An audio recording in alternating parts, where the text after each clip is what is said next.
Hello, I'm Dr. Alani. I'm a vein consultant at Stock Mandeville Hospital. Today I'm going to talk a few minutes regarding FAST scan and lung scan.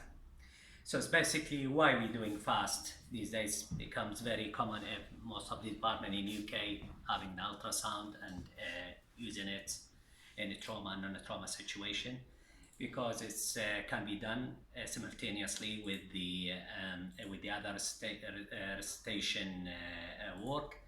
It can be done by surgeons, physicians, emergency physicians. It is sensitive and specific in detecting mainly fluid in the abdomen. And again, it is important now these days in diagnosis of pneumothorax and hemothorax, and they call it eFAST or extended FAST.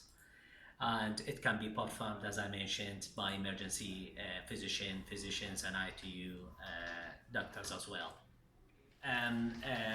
The prop which we're using in FAST scan is the curvilinear prop, which is a low frequency prop, 2 to 5 megahertz.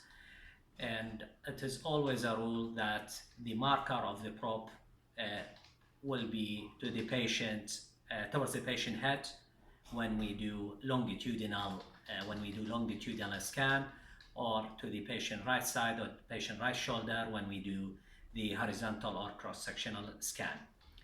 And in FAST scan there is 4 major areas which we apply our props to it. And it is right upper quadrant, left upper quadrant, subxiphoid area, and suprapubic region. In addition, these days we add, as I mentioned earlier, do the lung with it, and they call it eFAST. So for the right upper quadrant, the anatomy of applying our props is in between 8th and 9th intercostal space at mid-axillary line. And we can look at the Morrison pouch mainly because the fluid will be there if there is a fluid in the abdomen, and it will be like a blackish color. The fluid always look like a black color in Morrison pouch, and if that the case, that indicate there is a fluid in the Morrison pouch and indicate an injury, intra-abdominal injury. In case of left upper quadrant, the anatomy will be post-axillary line from 6th to 9th ribs, and we're mainly aiming into splenorenal recess because the fluid will be accumulated there as well. And if there is a blood fluid accumulated, that will be in between the spleen and the kidney. In suprapubic region, we aiming at suprapubic area on the pubic bone. And in this case, we can scan in 2-way, horizontal and longitudinal scan. And the fluid will be behind the posterior wall of the bladder in the male and in Douglas pouch female. And finally, in subxiphoid area, it is subxiphoid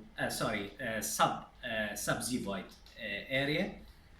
And we should have a clear picture of the heart, liver, and if there is a fluid or injury, the fluid will be in between the liver and pericardium, and it will be blackish color.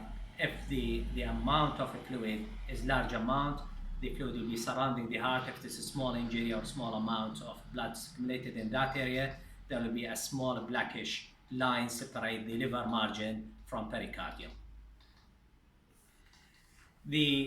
Now we're going to talk shortly about lung scan. Lung scan is it's become more common these days, and we can do it part of FAST. And usually we use the linear prop, which is high frequency prop, and we usually scan the lung into 3 zones: upper, middle, and lower zone.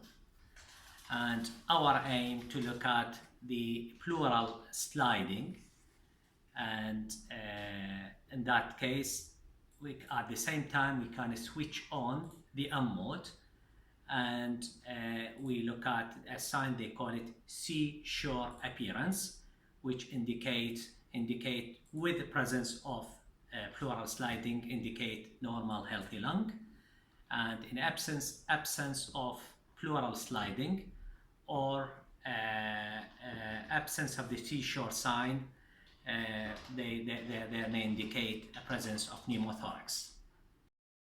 It's basically worth mentioning regarding lung scan about the lines of the lung. There's two types of lines. The first one, in a healthy lung tissue, the line called A lines. They are horizontal lines. They represent reverberation of the pleura, and they are basically an artifact. On the other hand, the B lines, they are vertical lines. They are basically extend from top to the base of the image. They are similar to the comet tails, and their presence, more than 3 of them present in a frozen image, may indicate pulmonary edema or interstitial syndrome like an adult respiratory distress syndrome. At the end of the lecture, it's worth mentioning some pitfalls and problems we face every day in scanning patients in emergency department or in the ward, mainly patients with high BMI, ventilated patient with chest wall deformity, and acutely ill patient with difficult mobilization. Thank you very much. This is all for today, and hope to see you in the course.